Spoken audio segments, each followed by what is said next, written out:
How to replace a DISH Trav'ler Feedarm. You will need the following tools to complete this process: a 3/8 and 7/16 wrench, a number 2 Phillips screwdriver, and a 3/16 Allen wrench.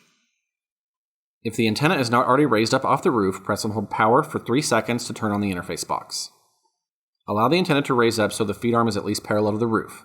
Now press power and select at the same time to power off the interface box. Now unplug the interface box. Begin by loosening the 4 nuts that hold the LMB guard in place. Now remove the 2 screws that secure the LMB to the integrated adapter. Slowly slide the LMB out of the integrated adapter and remove the 3 coax cables from the LMB using the 7/16 wrench. Set the LMB to the side. Pull the coax cable out of the arm from the bottom. Remove the 4 reflector bolts and nuts using the 7/16 wrench. Set the reflector, bolts, and nuts to the side.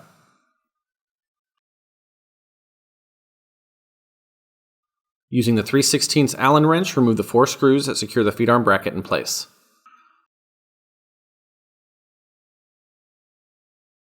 With the new feedarm in hand, align the 4 holes on the feedarm bracket to the 4 holes on the adapter plate and secure using the 3/16 Allen screws.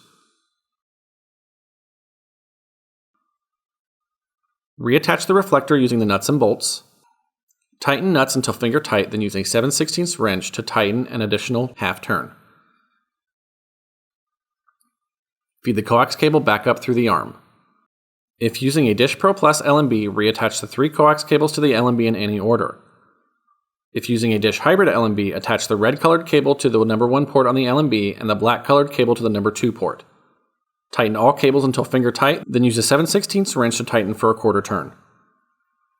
Slide the LMB into the integrated adapter and use the 2 Phillips screws to secure the LMB in place.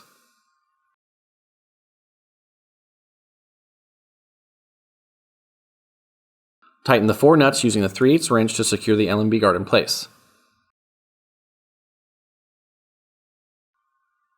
Congratulations, you have successfully installed your new Dish feedarm.